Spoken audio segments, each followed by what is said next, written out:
함께 서도진경하심으로 우리 신앙을 고백하겠습니다. 나는 전능하신 아버지 하나님 전지의 창조주를 믿습니다. 나는 그의 유일하신 아들 우리 주 예수 그리스도를 믿습니다.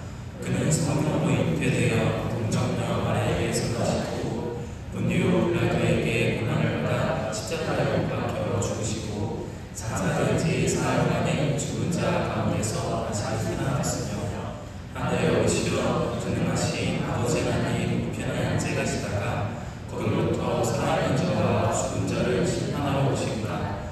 나는 성령을 믿으며 거룩한 공교회와 성도의 교제와 죄를 용서받는 것과 몸의 부활과 영생을 믿습니다.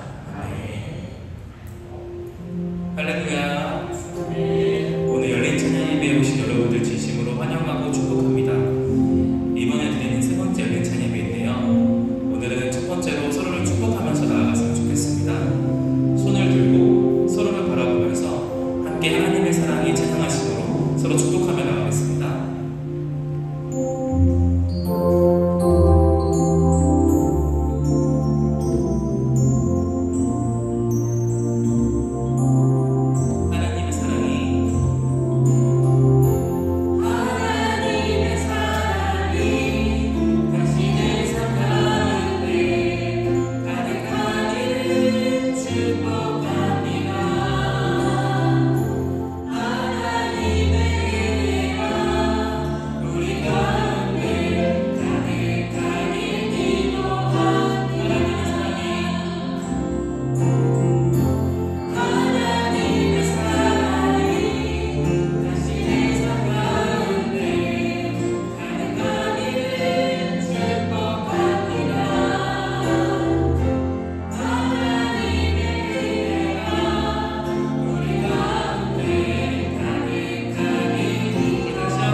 춤을 추면서라는 찬양 가사가 나오면은 함께 이 동작을 따라해 주시면 되시고요.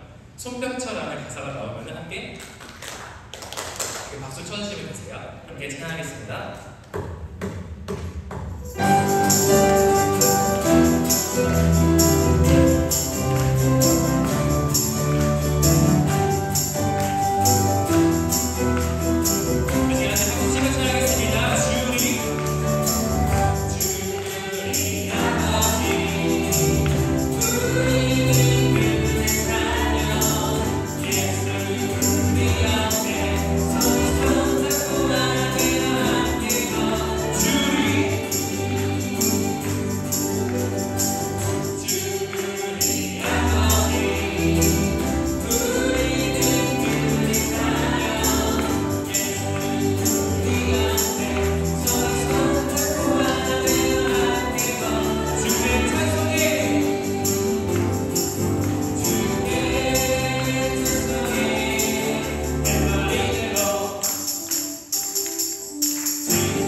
주님만 주님만 주님만 사랑하리.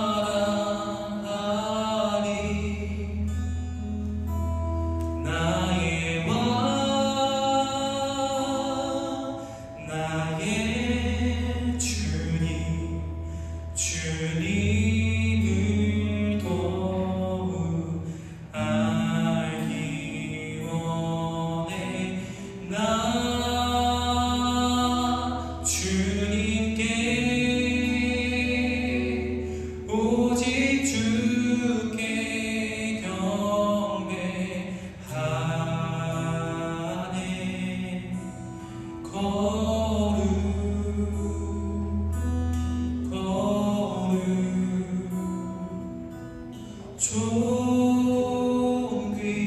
존귀하신 주 사랑합니다.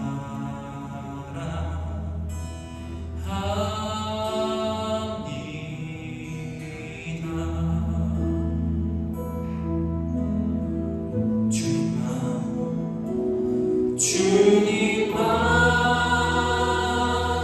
주님만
이익을 위해 나오는 것이 아니라 우리를 향하신 주님의 그 사랑에 감격하여 감사함으로 나오는 그런 드려지는 예배가 되게 기도합시다. 그래서 우리가 예배드리며 나아갈 때 찬양으로 고백한 것처럼 우리가 합심하여 한 마음으로 전심으로 예배하게 달라고, 언제나 우리와 함께 하시는 주님을 온 마음 다해 예배하는 우리가 되게 달라고 우리 시간 함께 주여 한번 외쳐 기도하시겠습니다. 기도하시겠습니다. 주여.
진정한 예배가 되게 하여 주시옵소서. 한 주간의 모든 순간 속에서도 하나님을 높이는 사람, 말과 행동이 주님을 찬양하는 삶 되기를 결단하게 하여 주시옵소서.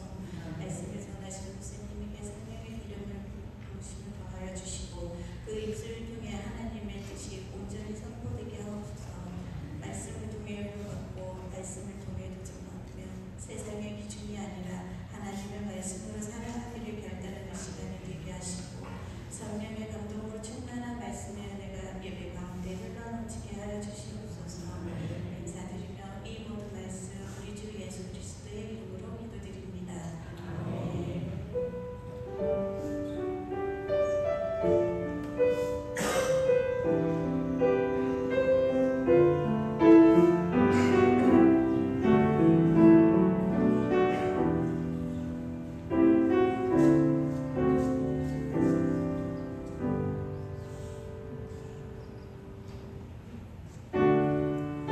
우리 시간 함께 한번 찬양하시겠습니다.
드려진 봉헌을 위해서 우리가 함께 기도하겠습니다. 은혜와 사랑이 충만하신 하나님, 오늘 우리는 찬양으로 마음을 열고 감사로 주님께 나왔습니다. 기도했던 것처럼 이 시간 우리가 드리는 찬양과 고백이 노랫말에 머물지 않고 주님 앞에 올려지는 향기로운 제사가 되게 하여 주시옵소서. 우리가 드리는 이 예물 속에는 우리의 수고와 땀방울이 담겨있고 지난 한 주간의 감사의 내용들과 지난 한 주간의 간절한 소망의 내용들이 담겨 있습니다. 이 모든 것을 주님께 드리오니 주님께서 받으시고 주님의 나라를 세우는 일에 사용하여 주시옵소서. 드린 손길들마다 축복하시고 가정과 일터에 기쁨과 평안을 더하여 주시며 마음으로 드린 이들의 삶에도 동일한 은혜를 부어 주시옵소서. 특별히 열린 찬양 예배로 모인 오늘 우리가 드린 찬양과 헌신이 이 예배당 안에만 머무르지 않고 세상 속에서 빛이 되고 향기가 되게 하시며 우리의 삶 전체가 주님을 노래하는 증거가 되게 하여 주시옵소서. 이 모든 것을 주님께 맡겨드리며 예수 그리스도의 이름으로 기도합니다. 아멘. 교회 소식을 전해드리겠습니다. 열린 찬양 예배에 오신 여러분들을 환영하고 축복합니다. 하나님께서 주시는 찬양의 은혜를 듬뿍 받으시는 예배가 되기를 축복합니다. 교회에 정기적으로 출석하셔서 함께 예배하기를 원하시는 분들은 예배당 뒤편에 있는 등록지에 신상을 간단히 기재하셔서 목사님이나 사모님께 제출해 주시면 감사하겠습니다. 두 번째 교회 소식입니다. 돌아오는 수요일 10월 1일은 월삭 새벽기도회로 모입니다. 새로운 달을 맞이하면서 기도로 한 달을 되돌아보고 기도로 한 달을 준비하는 시간이 되기를 바랍니다. 마지막 소식입니다. 이제 돌아오는 주일은 긴 명절 연휴가 이제 시작됩니다. 추석을 맞이하여서 오고 가는 발걸음들 가운데 주님께서 주시는 평안이 함께하기를 축복합니다. 이상으로 교회 소식을 마칩니다. 함께 하나님의 말씀을 봅니다. 오늘 하나님께서 우리에게 주시는 말씀은 구약 성경에 있는 에스겔에서 47장 1절부터 12절의 말씀입니다. 에스겔 47장 1절부터 12절, 구약 1227쪽에 있습니다.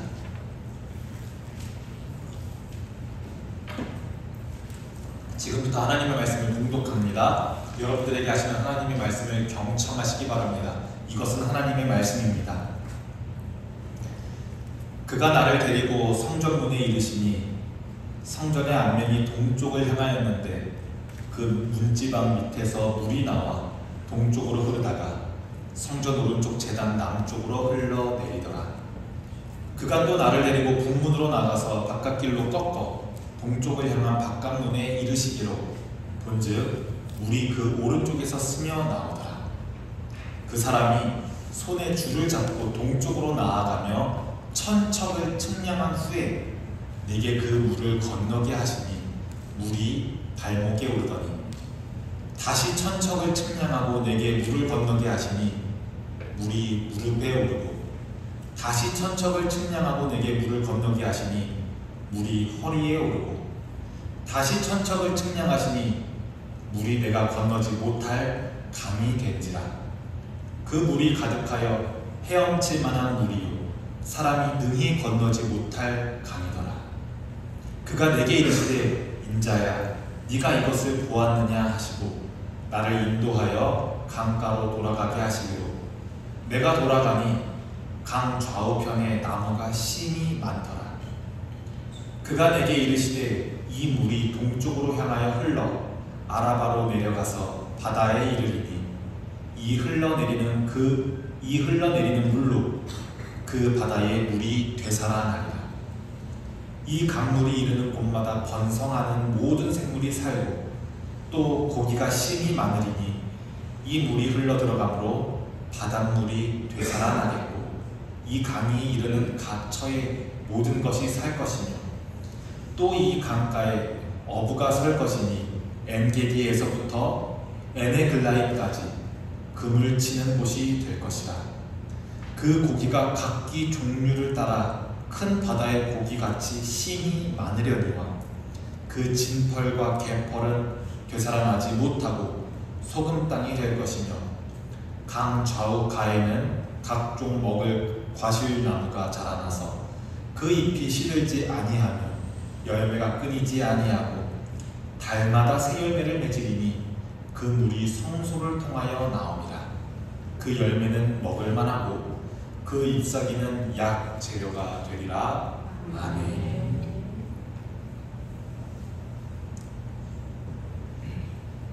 찬양을 하려니 물이 자꾸 마시고 싶은 것 같습니다.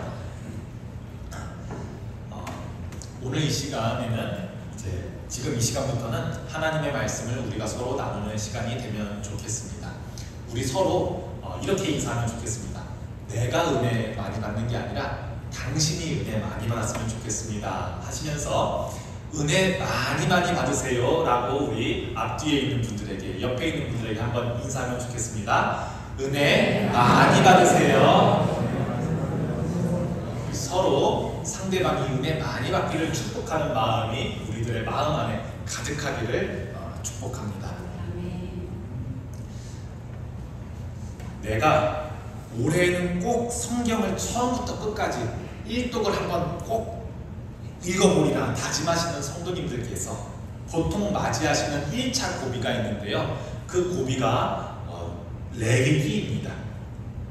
레위기는 빽빽히 적혀있는 율법과 규례와 제도가 시간 순서와 상관없이 정적으로 나오다 보니 읽기가 쉽지가 않습니다.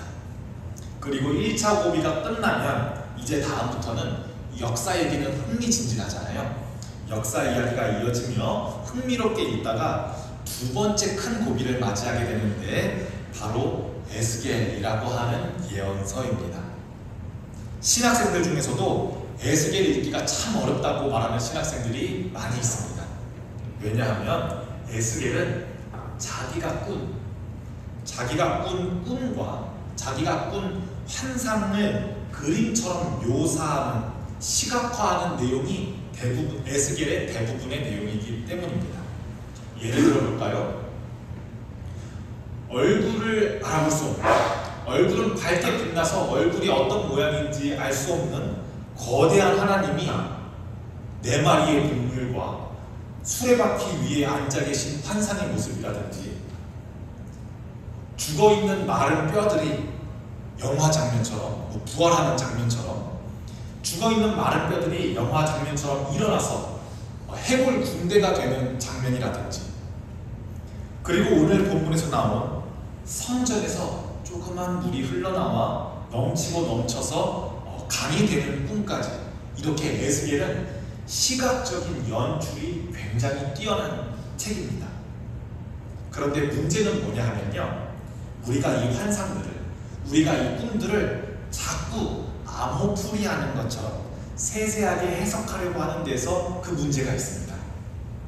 이렇게 접근하면 말이죠, 수수께끼처럼 접근하면, 암호풀이처럼 접근하면 말이죠, 성경은 알쏭달쏭한 수수께끼처럼 자기 자신을 드러내려고 하는 것이 아니라 답을 감추려고 하는 수수께끼처럼 느껴지게 됩니다. 제가 한번 예를 들어보겠습니다. 한 어린이가 아버지와 놀이동산에서 즐겁게 놀았던 꿈을 꾸고 그것을 글로 표현했다고 가정해 봅시다.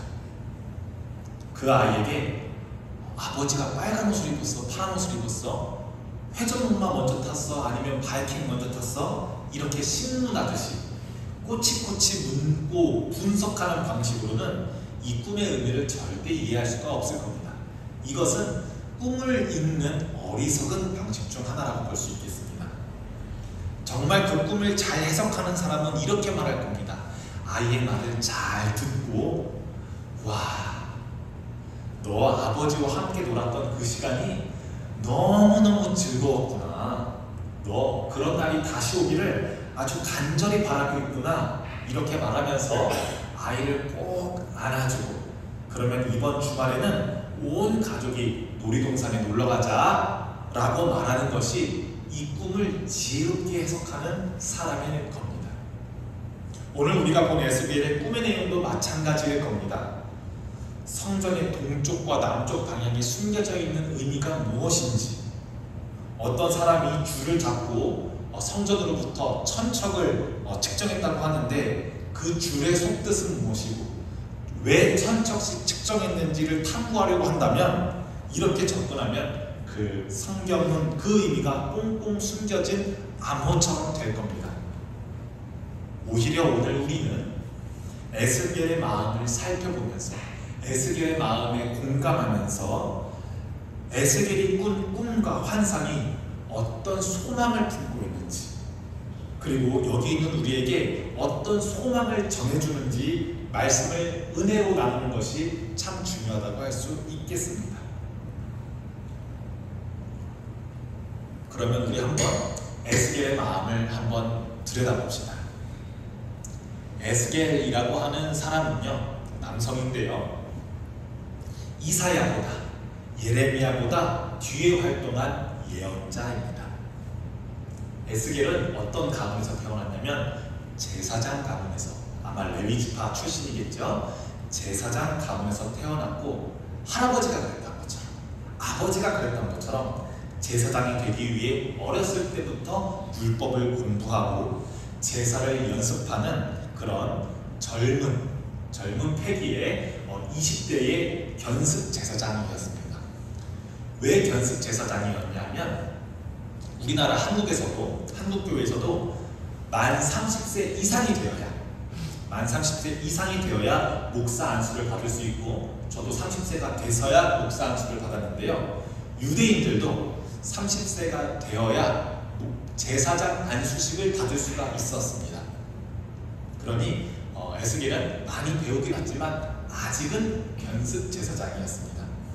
이제 시간이 지나면 에스겔도 제사와 율법을 더 잘 배우고 더 잘 익혀서 만 30살이 되면 안수를 받고 제사장이 될 예정이었습니다. 그런데 에스겔이 25살이 됐을 때에 유다가 멸망하게 됩니다. 그래서 남들처럼 에스겔도 포로가 되어서 고향을 잃고 바벨론으로 먼 길을 가게 됩니다. 에스겔은 30살 생일을 바벨론에서 맞습니다. 그러니까 포로로 잡혀온 지 5년 뒤,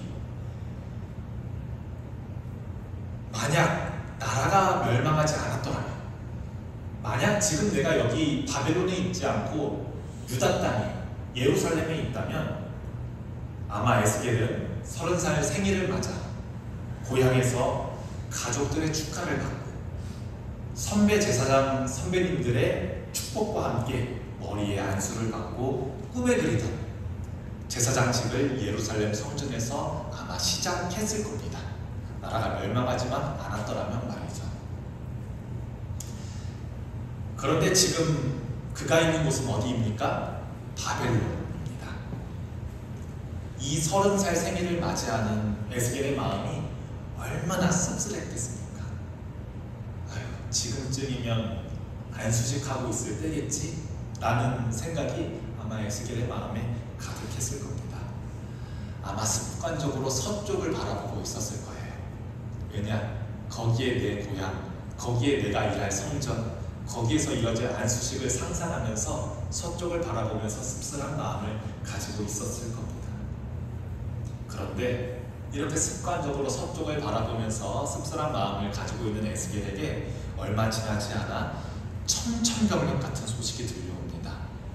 고향에 있는 성전이 불타서 무너졌다는 소식까지 듣게 됩니다. 억장이 무너졌을 겁니다. 평생을 준비해오고 평생을 꿈꿔왔던 성전이 불에 타버렸습니다. 이렇게 제사장이 되지 못한 그에게 그렇게 30살에 하나님께서는 그를 예언자로 부르십니다. 예언자로 부르심을 받았다는 건 하나님을 만났다는 말입니다. 우리 신앙인들은 하나님을 만나는 경우가 참 다양합니다. 성경의 내용을 탐구하다가 성경을 읽다가 하나님을 만나는 분들도 있고, 눈물 가운데 기도하시다가 기도 가운데 만나시는 분들도 있고, 오늘 우리가 한 것처럼 찬양을 부르시면서 찬양을 통해 만나기도 하시고, 누군가는 정말 지병의 문턱 앞에서, 죽음의 문턱 앞에서 하나님과의 만남을 경험하기도 하고 다양합니다. 그런데 오늘 이 에스겔이라는 예언자는 30살의 예언자가 된 이 에스겔은 하나님을 말씀으로 만난 것이 아니라 어떤 제사나 제의로 만난 것이 아니라 꿈속에서 그리고 환상 속에서 만나게 됩니다. 성전이 불탔다는 소식을 들은 에스겔은 이런 꿈을 꾸게 됩니다. 제가 오늘 읽은 본문을 1절부터 12절까지 이해되기 쉬운 현대인의 성경으로 한번 봉독해 드리겠습니다. 제가 PPT로 그림 자료를 한번 제공해 드리면 도움이 될까도 고민을 해봤는데, 그림을 보여드리게 되면 여러분들의 상상력이 일을 하지 못하게 되거든요.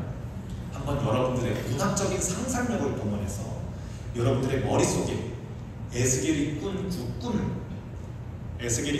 그 꿈을 한번 이미지로 그려보시기를 바랍니다. 제가 한번 현대인의 성경으로 오늘 읽은 본문을 다시 한번 읽어보겠습니다. 그가 나를 데리고 성전 문으로 갔다. 그래서 내가 보니 성전 문지방 밑에서 물이 나와 성전 전면이 향하고 있는 동쪽으로 흐르다가 성전의 오른쪽 곧 제단의 남쪽으로 흘렀다. 그는 또 북문을 통해 나를 바깥으로 데리고 가서 동쪽으로 향한 문을 돌아보게 했는데 그 문 남쪽에서 물이 흘러내리고 있었다.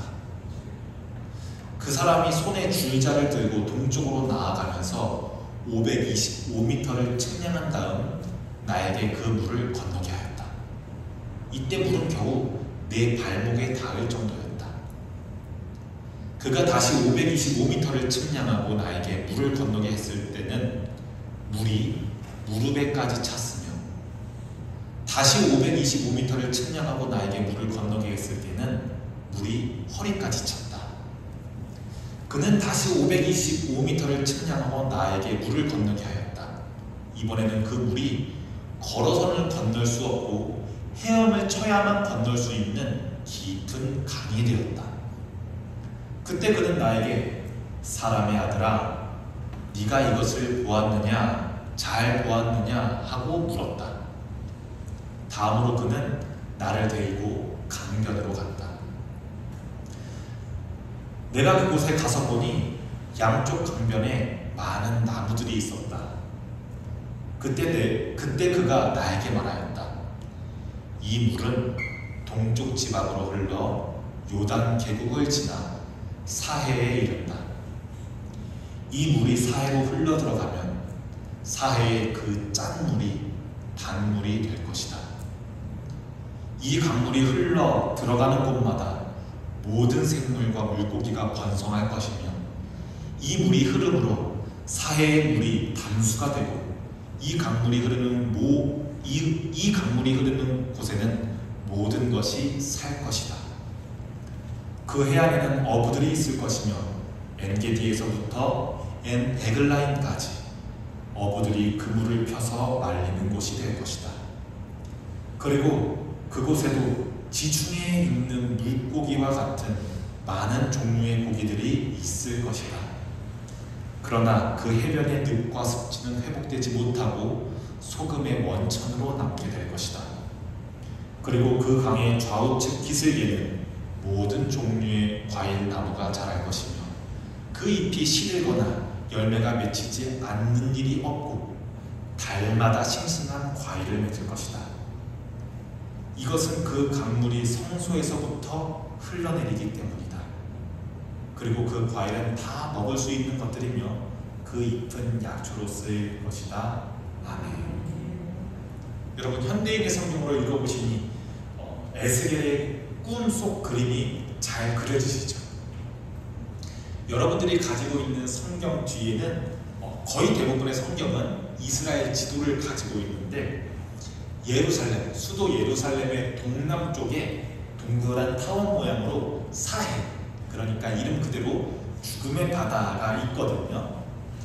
원래 보통 바닷물의 영도는 3% 정도 있는데 사해는 그 영도가 30에서 35%라서 절대 고기가 살 수 없어서 사해라는 이름을 가지고 있습니다. 그런데 에스겔은 꿈에서 성전 문지방 밑에서 물이 조금씩 흘러나오기 시작해 발목에 있다가 무릎에 있다가 허리에 있다가 강을 이루며 그 강물이 사해까지 흘러들어가는 꿈을 꾸었습니다. 그 강물이 죽은 바다 사해에 이르자 원래 사해에는 고기가 살지 않는데 그 죽었던 바다가 살아나고 물고기가 가득하고 어부들이 그물을 치는 곳이 되었습니다. 또 보니까 강 좌우에는 나무가 자라서 달마다 싱싱한 열매를 맺고 그 잎사귀는 약재가 되는 그런 꿈이었습니다. 이제 여러분 에스겔의 마음이 어땠는지 잘 보이시죠? 성전이 불탔다는 소식이 얼마나 마음이 찢어지게 아팠으면 이런 꿈을 꾸었을까 싶습니다. 얼마나 그 성전을 그리워했으면 밖으로부터 불로 인해 무너져버린 성전을 떠올리며 반대로 그 안으로부터 생명의 강물이 흘러나오는 꿈을 꾸었겠습니까? 그리고 얼마나 그 마음속에 하나님을 신뢰하는 마음이 깊고 두꺼웠으며 죽은 바다마저 원래 고기마저 살지 않는 사해마저 소생시키는 꿈을 꾸었겠습니까? 성전이 사라졌다는 소식을 들은 에스겔의 마음속에는 하나님은 여전히 생명을 일으키시는 분이심을 믿는 마음이 있었습니다. 그리고 에스겔의 그 마음은 환상이 되고 그 환상은 다시 소망이 되었습니다. 여러분들도 무너진 자리에서마저도 이렇게 회복시키시는 하나님을 소망하시고 그런 하나님을 바라보시는 여러분들이 되기를 축복합니다. 에스겔이라는 사람에게 있어서 성전은 건물 이상의 무언가였고 제사드리는 장소 이상의 무언가였습니다. 오늘 우리는 에스겔 개인이라는 사람의 꿈을 통해 우리는 성전이라는 곳이 하나님의 임재와 하나님의 생명이 흘러나오는 원천가도 같은 곳임을 보게 됩니다. 오늘 에스겔이 본 환상은 성전이 무너졌다는 소식 앞에 무너져 있는 에스겔의 마음에 하나님께서 주시는 다시금 내가 새로운 성전을 세울 것이고 그곳에서 생명이 흘러나올 것이라는 굳은 약속과도 같았습니다. 마음이 무너져 있는 에스겔에게 주시는 내가 다시 성전을 세울 거야. 그리고 다시 그곳에서 생명이 흘러나오게 할 거야 라고 하는 하나님께서 주시는 약속이었습니다. 우리가 읽고 있는 신약 성경에서는 이 성전의 의미를 예수님의 말씀 안에서 완성합니다. 이때 예수님께서는 다시 지어진 성전, 그러나 사실은 스룹바벨이 지은 성전이 아니라 스룹바벨이 지은 성전도 또 무너지거든요. 헤롯 왕에 의해 정치적인 목적으로 다시 지어진 헤롯 성전에서 예수님께서는 이 성전에 모인 예수님의 말씀을 듣기 위해 모인 제자 무리들에게 예수님은 말씀하십니다. 누구든지 목마르거든 내게로 와서 마셔라. 나를 믿는 자는 그 배에서 생수의 강이 흘러나오리라 라고 말씀하시면서 정말 이 에스겔의 예언을 완성시키십니다. 오늘 여기 계신 여러분들이 본향교회와 본향교회의 성도 되신 여러분들이 그 성전을 계승하고 성전을 있는 장소라고 여기시는 분들이라면, 여러분들이 그런 분들이라면 여러분이라는 성전을 통해 그리고 본향교회라는 성전을 통해 하나님께서 주시는 은혜의 강물이 흘러 넘쳐서 생명이 죽어가고 있는 이 세상 속으로 흘러가 생명을 불어넣는 축복이 있기를 간절히 축원합니다. 이제 말씀을 정리하고 마치려고 합니다. 오늘 에스겔의 이야기를 들어보니 에스겔의 꿈은, 에스겔의 환상은 암호도 아니었고 수수께끼도 아니었습니다. 오히려 슬픔과 절망 속에서 하나님을 믿고 의지했던 에스겔에게 하나님께서 주신 소망의 그림이었습니다.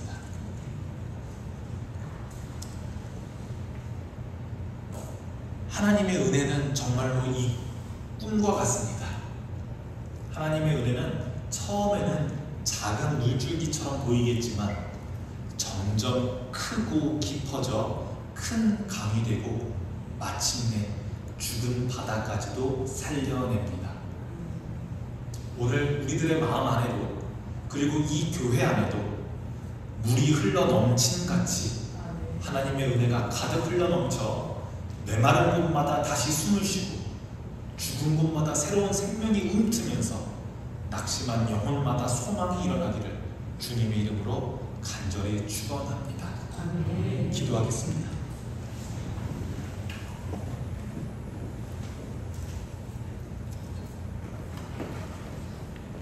은혜가 충만하신 하나님 아버지, 오늘 무너진 성전에서조차 생명의 강물을 보게 하신 것처럼 절망 속에서도 소망을 보여주시는 하나님을 찬양합니다. 우리의 마음이 때로는 메마른 광야와 같고 사해와 같이 생명이 끊어진 곳처럼 보일 때가 있습니다.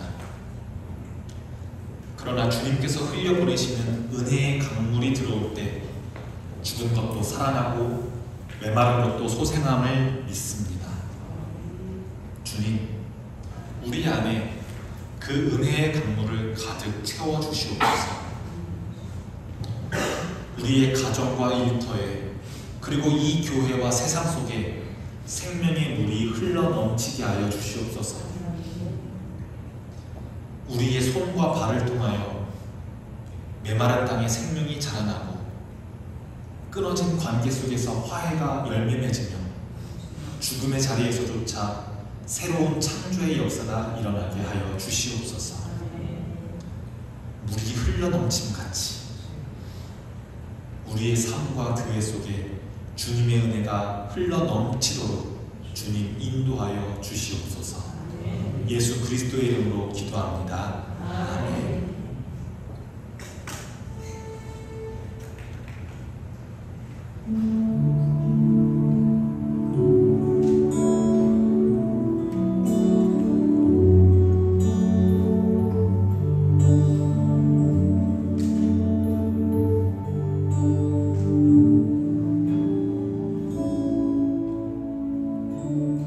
이제 하시나요 우리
지금은 물이 흘러넘침같이 은혜를 베푸시는 우리 주 예수 그리스도의 은혜와 무너진 곳에서도 새 생명을 일으키시는 하나님 아버지의 사랑하심과 우리의 삶 속에 생명의 강물을 흘려보내시는 성령의 교통하심이 이 자리에 함께한 모든 성도들과 그들의 가정과 그들의 일터와 그들의 공동체 위에 이제부터 영원까지 함께하시기를 간절히 축원하옵나이다.